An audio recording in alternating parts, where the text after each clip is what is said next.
Good afternoon, everyone. I'm Chris Brown, your state senator, and I want to welcome you to today's coronavirus update. I hope you're all doing well.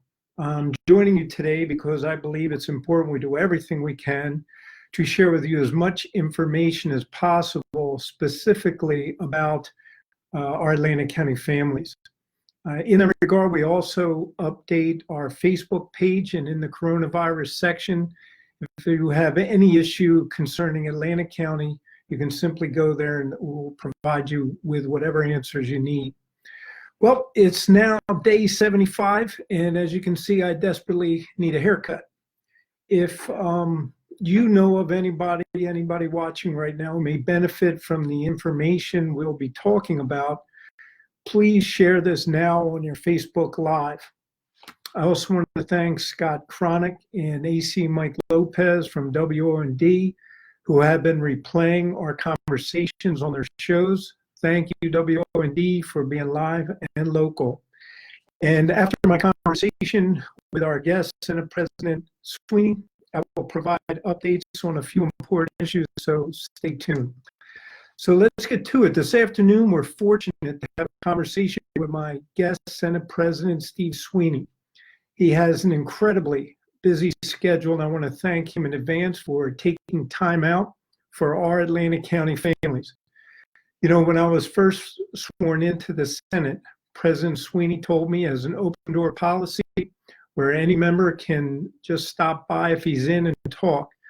True to his word, my whole experience in Trenton and dealing with issues with the Senate President, every time we speak, it's very clear that he cares and he listens. Though we're members of different parties, we agree on more issues than we disagree. And he, I believe, as well as I, find it the best way to get answers to the problems, and in particular, our Atlantic County families, is by putting any political differences aside and getting together and working together to get the job done. And I want to give everybody one example of Senator Sweeney working hard and working across the aisle and putting policy first when we work together to help families struggling with addiction. Senate President was instrumental in helping this bipartisan bill we sponsored together provide casino job opportunities for those who graduated from drug recovery court. So without further ado, it is my pleasure to say good afternoon to our Senate President. Good afternoon, and thank you for joining us. Thanks for having me, Chris. And it's great that you do this for your constituents in this time of such uncertainty. You know, knowledge goes a long way to help calm people's fears. So it's great that you're doing this. Well, that goes equally for you. As a Senate President, obviously, you're dealing with the entire state, just as each one of us are, but we spend most of our time in one district. As Senate President, your responsibilities go far and wide. And you being here today and talking to the people of Atlantic County is great, really appreciated. So I guess I'll just start and say, how are you and your family doing? You know, we're doing fine. You know, Chris, I think this time, as busy as we get as elected officials, sometimes you lose track of time and you don't spend the right time with your family. And, you know, it's giving people an opportunity to spend more time with their families. You know, I'm a little nervous because I have a daughter that's compromised. I'm dealing with Down syndrome. She has some other health issues. So, you know, dealing with this crisis, we're very cautious, but, you know, my daughter's the happiest person in the world. Yeah. And you know, she's beautiful. I think we would all be a little bit better if we all had a little bit more in us, you know?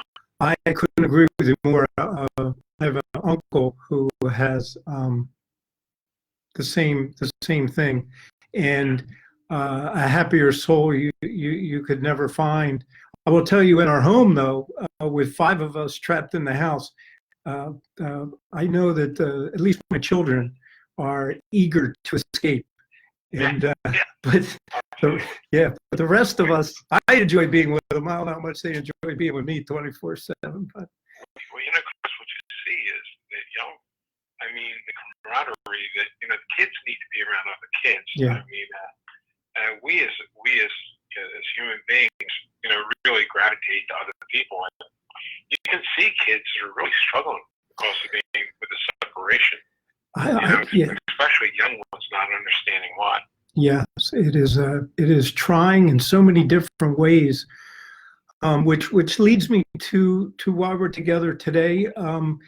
So go back to the beginning. Shortly after the governor declared the state of emergency in March, through your leadership, you scheduled a voting session where we considered a number, and they were bipartisan bills, and they were designed to meet the immediate needs of our families, from ensuring coverage for COVID testing, to helping working families with lost wages, to providing small business assistance, and to making sure disadvantaged students will still receive a hot meal.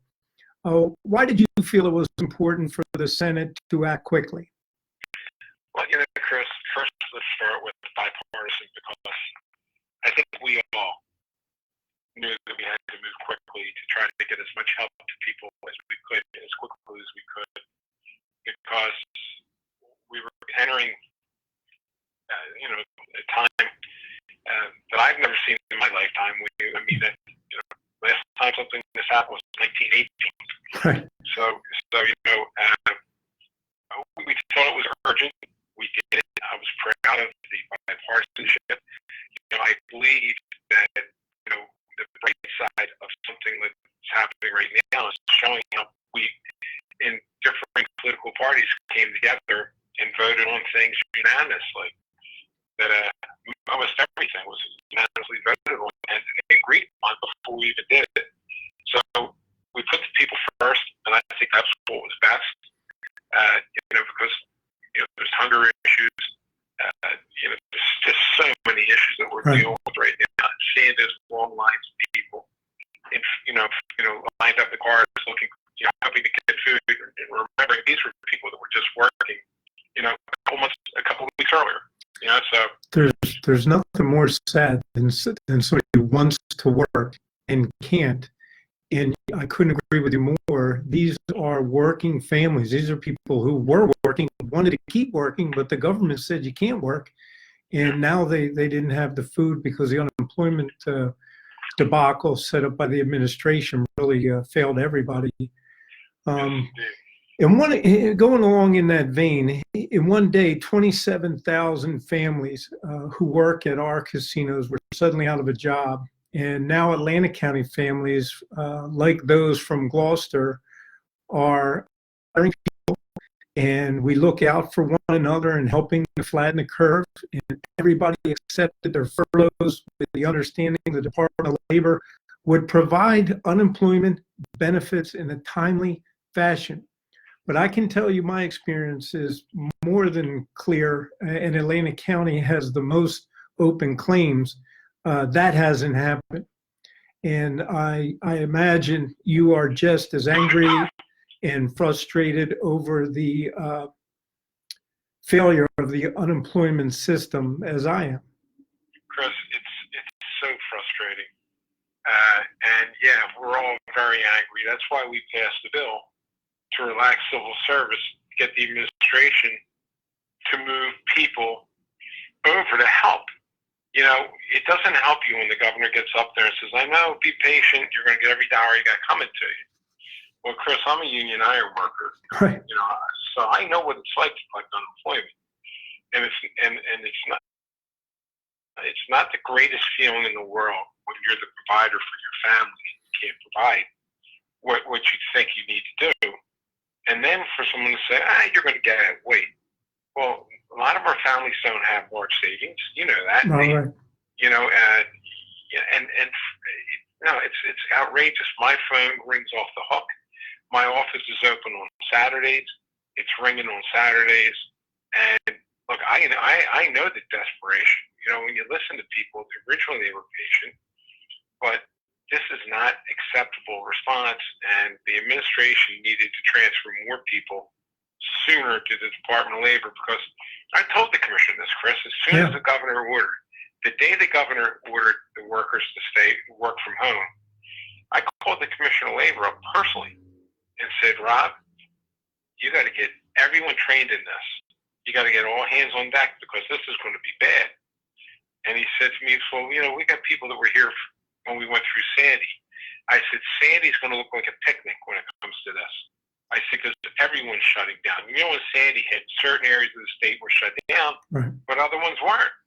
So, like I said, Chris, this, we're going to be, we have a committee that we created that we're going to be putting together soon, which is called Review and Recovery, because we're going to have to fix this. In fact, I was on a call with the Commissioner of Labor, who I think does a good job, to be honest with you. He's just dealing with what he has. And he said, I think Rob's a very good commissioner to be. Right. But he said, well, it's not necessarily our equipment that's 40 years old. Even new stuff isn't working. But our system's 40 years old. Right. Technology's changed. There's not even support for for these systems anymore. So, part of the review and recovery is going to be putting a new unemployment system in place. Because at some point it's going to happen again. But, Chris, one thing I'm really proud of is Tom Kane and I, back after the last recession, we put on the ballot a bill to stop the rating of the unemployment fund, right, and the second injury fund. And because we did that, we're in solid condition as far as other states are already borrowing from the feds to cover their unemployment costs, and we're in pretty good shape still. So I'm proud of what Tom and I did, along with the rest of the legislature. You were an assemblyman, I think, back then. I was. But we did something that, they used to. I said steal, because they used to raid the money that we put in it, that we paid right. for unemployment to pay for charity care. And they took $4 billion of our money. Well, we did the right thing, and when the next crisis happened, it proved it. So I'm pretty proud of that. And again, it was done in a bipartisan way. Yeah, I thought what you and Senator Kane did working together was great, and it did obviously come through the Assembly, and it was one that we were certainly happy to support and vote yes on. And just another example of, it really is more often than not we can agree. There are issues where we disagree, certainly, but they seem to get highlighted even more than when people get along. When you look at the federal government right now, in my eyes, in many ways it's so broken, and people would rather get each other and embarrass each other than solve problems. So I'll move on. But the unemployment situation just highlights the need to responsibly reopen our economy and put people back to work. And of course, we have to be mindful that we don't create a spike in infections, which is why I know you have, and I have as well, working together. We've spoken to the CEOs of our local hospitals who assured me, and I'm talking about Atlantic Care and of course Shore Memorial, that they can handle a spike if it were to occur. In other words, they have more than enough beds, ICU beds, ventilators, doctors, nurses, PPE. And we've begun the downward trend, and we've been in it for quite a while now. We've done what they've asked. We're being responsible. And so what are your thoughts on how we should safely reopen our businesses so our families can get back to work? And is New Jersey, in your opinion, moving, or do you believe, moving at the right pace to do so? Well, first, Chris, I think we're moving way too slow. I agree. We belong to a consortium of states, and we've been 8 to 10 days behind each one of the states around us that are opening up. Like Pennsylvania they have a color chart. They're all yellow now. Philadelphia, you can't get a dinner in Atlantic City, but you can go to Philadelphia and get a dinner at outside dining right now, as of Monday. You can go to Delaware and get a haircut. They're open.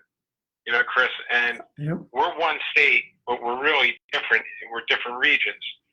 And the outbreak, thank God, wasn't as severe, but, the way we're built down here, we're spaced out further, and that's why you had less cases. But we got to get people back working, and we got to get them back working now. We need to open up our casinos. Look, you and I appreciate you working with me on a couple bills to help these casinos. And it's not a corporate handout. No. These are places that employ 27,000 people. Well, when you say, I just want to interject one thing. It certainly is not a corporate handout, because it's like a 3-year bridge loan. So if you shut down a business that employs 27,000 people, and then you say we want you to pay all your taxes up front, and we've shut you down, giving them a 3-year bridge loan, meaning they pay it back, but it enables them to keep going. And that was your leadership. And I just want to make sure it's clear, like, this is not a bailout. It's something people are working together to find a reasonable and responsible way to allow these businesses that employ 27,000 people to reopen. It's just common sense. Well, Chris, we want to get as many. Look, when we open the casinos, it's not going to be what it was. It's Right. going to take time. But we don't want any casinos closing down. We want to keep everyone, every single job, as viable as possible. So working with our employers, and they are large employers, that the multipliers, when you figure out that the guys that make the bread, the cleaners, all the other, there's a lot of jobs involved in here. You have 27,000 direct jobs and all the other ones. We need to get open again. Now, the governor's talking 4th of July weekend. Again, I'm hearing Pennsylvania's going to open up maybe 7 or 8 days before that. Chris, I believe in not just the big businesses or small businesses. The fact that a card store is closed, the fact that a clothing store is closed, but you can go to Target or Walmart or ShopRite or an Acme and buy cards. You go to Target and Walmart, you can buy anything you want. Right. But all these other businesses are closed. Small business owners are the most creative people that I've ever met, because they found a way to forge a creative business to support their family. You know what I mean? Like, all right. And so give them guidance and let them open the hell up. Well, sorry. Go ahead, Chris. One of the things I couldn't go, well, everything I couldn't agree with you more, but when you mentioned buying a birthday card at Target but not at Hallmark, people are good, caring, loving. They want to make sure that they don't get anybody else sick. They want to follow the rules. But when the rules make no sense, for example, you can pile 5 family members in a car and drive them to go to the dock, but you can't have more than 4 of them on the boat because they're going to get coronavirus. You can jog on the boardwalk, but you can't ride your bike, because if you ride your bike, you're going to get coronavirus. You can get pot from a dispensary because it's declared essential, and 2 years ago it was completely illegal, and a few years ago, and you couldn't have it at all. Now it's essential, but you can't go to church.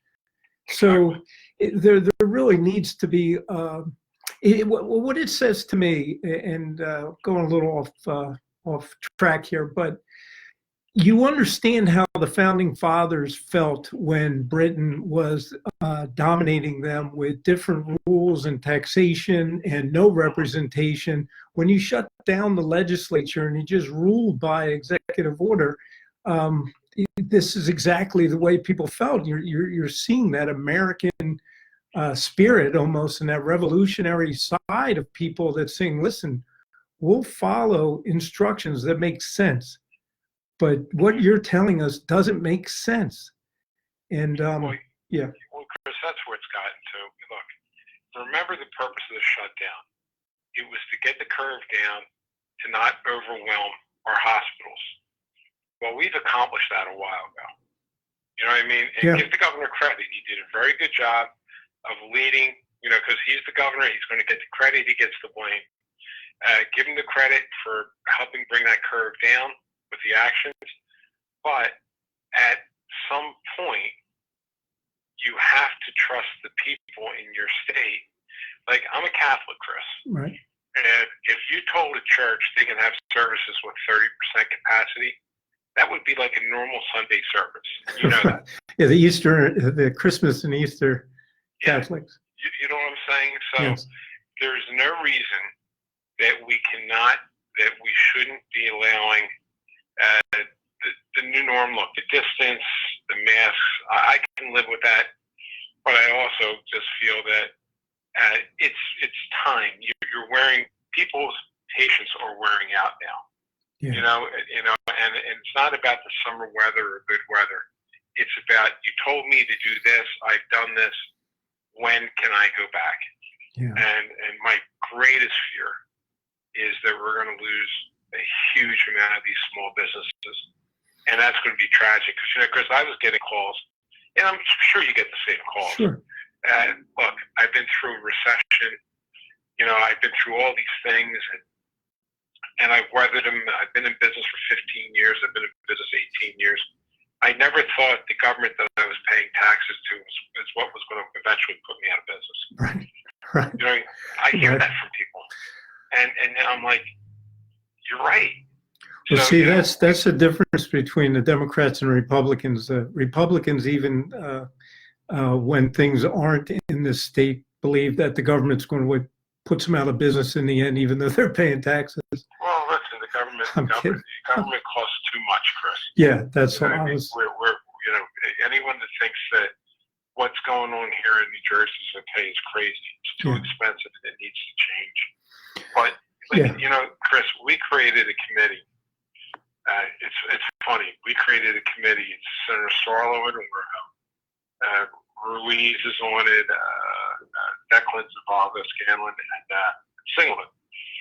And every time, this is where I'm curious what the science is, because we've been asking, what is the basis of your decisions, how you come up with a decision? Right. I've asked for 6 weeks to show us. They won't show us. Well, that's bizarre, though, right? Like, it's frustrating because when somebody runs on a platform of being, the most transparent and God knows the guy before, at least from my perspective, I'll just speak from my perspective, he was rough to deal with in terms of getting information and knowing what's happening. And then you have somebody run saying, I'll be the opposite. And I got to agree, getting information and finding out what a plan is has been very difficult. It's beyond frustrating, Chris. And, so we created that, informally we created this committee. So, what we realized is as we start pressing the governor, he reacts to it. We announced we were going to do hearings on a surgical center on a Monday for the following Monday. Well, that Thursday, the governor announces he's opening up surgical centers. Right. We announced we're going to do a hearing on retail sales with a focus on car sales. Guess what? The same day he announces we're going to open up car sales.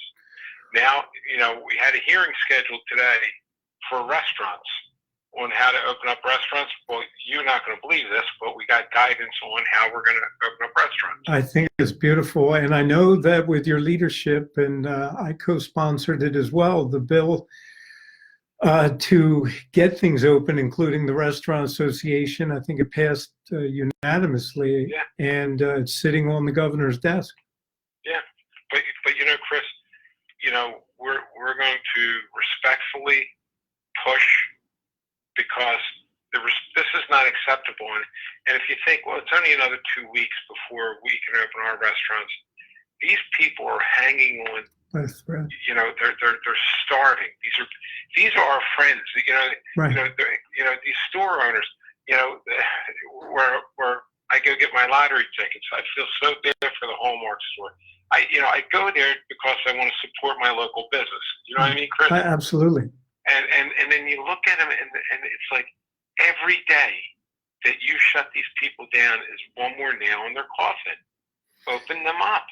Give guidance. Why can I go into a Walmart or a Target where if you look at the parking lots, they're packed. Right.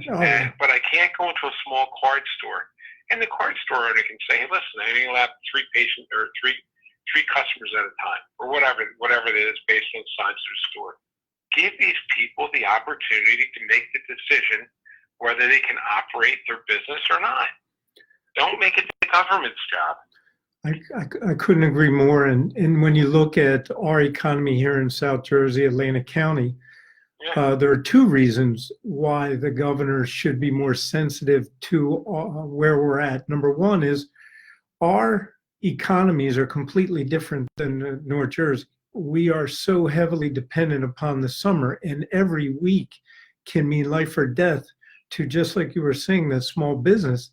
And the second part you had touched on earlier is, thank God, our rate of people getting sick and needing hospital care is much, a third, a fourth of what it is up north. So clearly, there's no need to treat them both exactly the same. And there needs to be some creativity and some guidance and some communication with, if within his own party, if he's not even communicating with the leaders of the Senate or the Assembly, clearly, the rest of us are suffering for it. And the people in the end who really feel it is our families. The people. We have this casinos. The people out of work, they held a food line, and it was packed. And it'd break your heart to see all these casino workers who want to be at work, and now they're sitting around and they're wondering, well, what's the plan? And the casino owners, as you know, have submitted a master plan to the DGE. And as you know, each casino has individually submitted a plan, and they were due June 8th at the latest. And even as those plans are coming in, the governor or somebody could at least give some indication. We have another one, the D'Onofrio family. They bought and renovated a beautiful movie theater in Northfield. They were in the process halfway through the renovations in Ventnor. Now, clearly, they're very dependent. And when I say they renovated, Senate President, they spent a ton of money, and there's no guidance on when they can. They agree we're not going to fill the theater, but at least let us smartly and wisely and following the protocols open up. I mean, they spent their money. They invested in our community. It's a beautiful facility. They have another one they want to open up. And all they're asking for, because they call me pretty often, and they're a great family, the D'Onofrio family. And right along with what you said, I've gone all along and I plan to, but sometimes I get a little carried away. But yeah, just communicating and letting families know what's next and give them a valid reason. Chris, it's like golf courses. And just so you know, I never golfed. Right. They shut down golf courses. There's a golf course. I live in West Stafford, and I could walk to the golf course. And the guy had just bought the golf course from the previous owners. Perfect timing, right? Yeah. The guy says to me, he's 43 years old. He says, I put my house and everything I owned up to buy this place. There's no reason we can't do social distancing. He said, we have a plan. And it took us a month to get them to open them up. Chris, it's like our casinos are ready. And what I liked is the casinos worked with their unions. I mean? Local 54, they work with their unions. So the unions they've agreed on protocols. Yes. So, listen, open up. If casino could, I think it would take about a dozen days for a casino once they got the green light to open up. So give them the green light. Right, that's the point. Give them, and if you're not, tell them why, and have it make sense. Have it make sense. And I couldn't agree with you more. And it's so maybe the bipartisan committee that you've put together could look into. We're doing a hearing on casinos. Yeah, beautiful. That's exactly right. And hopefully maybe that'll move things along. So I guess at this point, I'm thinking back to those bills that the Senate passed on mortgage relief and contractor fraud protection for Superstorm Sandy victims, which you strongly supported and sponsored, all of them, if not the vast majority. These were important legislative initiatives to help families recover from a crisis. Obviously, the governor has an agenda in mind to move forward. What do you think the Senate's priorities should be to help us recover, and particularly in South Jersey? Well, we just talked about for a while opening back up again safely. Number one, that should be our priority. Two, helping. Chris, it's funny. We passed, and again, I think it was unanimously, rental assistance program. Right, it was $100 million that we passed, and instead of the governor signing the bill, he created his own program. So who cares? Right. It got done. The point is, it got done. Right. Some of our small businesses are also going to need assistance with the rents that they pay, because they haven't had any income coming in now for 75 days. Right. And landlords are going to look to get paid at some point. And I know a lot of landlords are working with their partners or their renters, because. Well, let me interrupt for 1 second. My wife was considering leaving me because we have sadly her grandmother had passed, and there was a rental property that her grandmother lived in. And so while they're trying to sell it, my wife and her mother are renting it out. And unfortunately, they rented it out to somebody who is just a horrible human being and is destroying the place and doesn't pay rent. So she went through all the trouble of going through the process and doing it fair and doing it right. And it was like the sheriffs were due to evict him in a week. And I voted yes on the bill to stop all evictions. So it was the right bill. It was the right thing to do. But so she looks at me every day and reminds me that I'm lucky she's still with me. But Chris, yeah. I've witnessed that with friends that when you get a bad renter in there. Right, it's brutal. But the bill that we did for rental assistance was a good thing. Yes, it was. Yes, it was. I voted yes. I voted yes. Maybe, hey, listen, tell your wife you voted for a bill that she should be able to get paid now. Yes, some point. Yeah. Unfortunately, the damage is another story. Yes. Yeah. Well, I guess one last thing I'll touch on and then see if there's anything you want to finish with. But I know what a big supporter and basically the impetus and the catalyst behind Stockton University Atlantic City campus. And unfortunately, the pandemic put phase 2 on hold after the governor held up the funds. Do you believe that helping Stockton complete phase 2 should be a priority for our recovery? Yeah, absolutely, Chris. And such, that here's another point of contention. They had frozen that money when they knew there was no reason to at the time. This pandemic wasn't on the map. We had the money. If you remember, the governor kept saying he didn't know if we had enough money to cover the costs. When we had it, there was no reason to slow it down. So we lost the opportunity to come out of the box, come out of this thing swinging where, look, Stockton's going to need help. All of our universities are going to need help. But Stockton was a dual purpose. We went to Stockton and thankfully when Harvey got there, we actually got focused on it.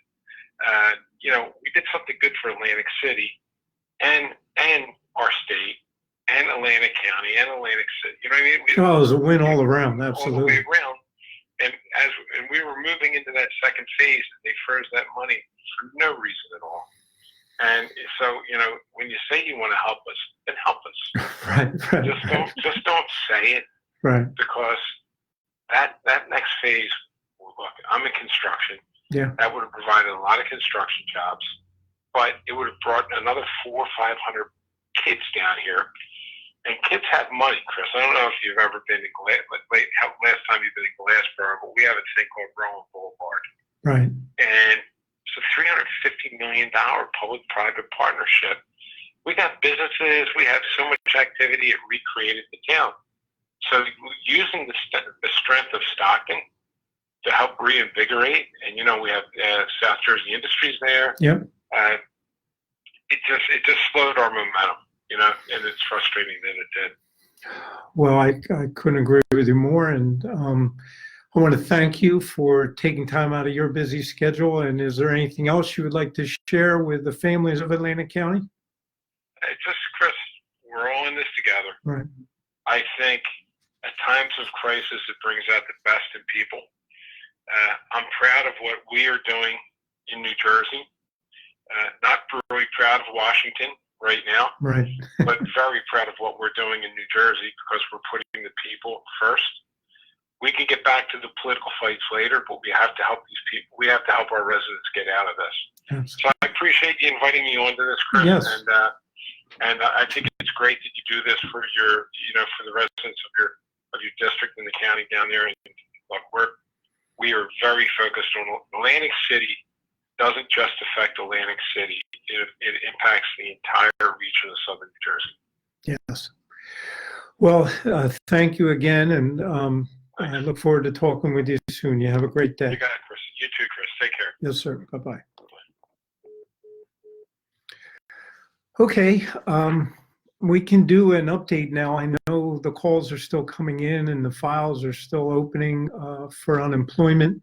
So last week, as you may recall, I spoke with Commissioner of Labor, and we have seen a small improvement in resolving problems. However, the department still needs to do a lot better. We've been receiving updates on quite a few of the cases that we're handling, but in typical government form, a lot of the answers we got from the Department of Labor didn't make any sense. So we keep fighting to get the answers for each of you. The Commissioner of Labor, Rob, did provide me with an update just yesterday. I spoke with him, and we keep pestering him and on him for all of you. It's my responsibility, and I take it seriously to do everything we can. So some of the updates, he said that the department expects all extensions to be filled by the end of next week. Those are their words, not mine. Families who are receiving low payments will have regular payments restored by the end of the week, again, according to the Department of Labor. The commissioner also provides these reminders. If you have trouble with filing a claim, do not open a second claim. That will delay your benefits. I know it's not your fault. You can't open up your initial claim. It's unemployment's fault. However, trying to do another one will only delay things. It's as my grandma would say, it's a sin. I know people feel they made a mistake, but if you're having trouble opening a claim or certifying your claim, don't open a second one. Call my office, 609-677-8266. Also, when the department is investigating a case for my office, they find more often than not the issue was an incorrect answer to one of the certification questions. Please follow the guidelines. I will post again in the comment section. I know it's getting a little confusing when families receive their $600 federal benefit because it comes separately from your regular unemployment benefit. Please keep in mind, Labor runs a calendar so that you must certify before Friday to receive your $600 by the following Tuesday. If you certify on Friday or Saturday, the $600 follows 1 week later. I know the Department of Labor's computer system crashes. Many of you are prevented from certifying on your scheduled time frame because the computer crashed. If you can't certify at your appointed time, say between 9 and 9:30, the department allows you to certify later in the day, usually beginning at 7 p.m. Anyone can certify on Saturday. Check the schedule. I will put the link in the comments section. Also, please remember to unblock restricted calls. Unemployment agents are working from home, and sometimes people they're trying to reach out to are blocking their numbers, certainly unintentionally in normal circumstances. I have my phone on block for numbers I don't know or spam. But the bottom line is, at this point in time, you need to do everything you can to answer those calls, and we'll deal with it later. So this past weekend, talking about a colossal failure of the Department of Labor, the computer cracked and kicked out thousands of families who are prevented from certifying their benefits. As I told the commissioner, it's unacceptable. My office is currently helping those who got kicked out of unemployment, and I'll continue to do so. And remember, I want to help everyone who calls. And I apologize that our phone lines have been busy at times, and many of you have had to leave a message. When you leave a message, please make sure you leave your name, phone number, and email so we can get back to you. We have some wonderful people who are volunteering. We've trained them. They're working with us. Carol Monday, she's excellent. Jim Toto, and others who are spending their time. And in order for all of us and our volunteers to get back to you, we need your number and your email address. And even a little note to those who live outside of Atlanta County, I'm sorry, I will help you. However, my first priority are the families here in Atlanta County. I represent them. They're the ones who put me into office. And but I will help you. I'll direct you to the right place, but we have to take care of our Atlanta County families first. Testing, as you know, county residents who are symptomatic and have a doctor's prescription may make an appointment. I'm going to put the site in the comments section. If you don't have internet, you may call 609, or you know somebody who doesn't, they may call 609-645-7700, extension 4381. I want to thank all of you for joining me today. As I mentioned, the information we shared on this Facebook Live event will be added to my Coronavirus Resource Center designed for Atlanta County families. If you have any other questions, we are here to help. Please call my office, 609-677-8266, or email me at senchrissabrown@njledge.org. I'm going to continue to do my best to get you the most accurate information as quickly as possible. And although things are not easy right now, we know with God's help and our faith, we're going to get through this. In light of recent events, and in particular, the tragic death, the unjustified death, the horrific death of George Floyd, and the recent peaceful protests in Atlantic City that were hijacked by out-of-town rioters and looters, I want to leave all of you and all of us with the words of Dr. King. And he said so many great things, but I do believe that this is appropriate. We must remember, darkness cannot drive out darkness. Only light can do that. Hate cannot drive out hate. Only love can do that. Thank all of you, and God bless you. Stay well.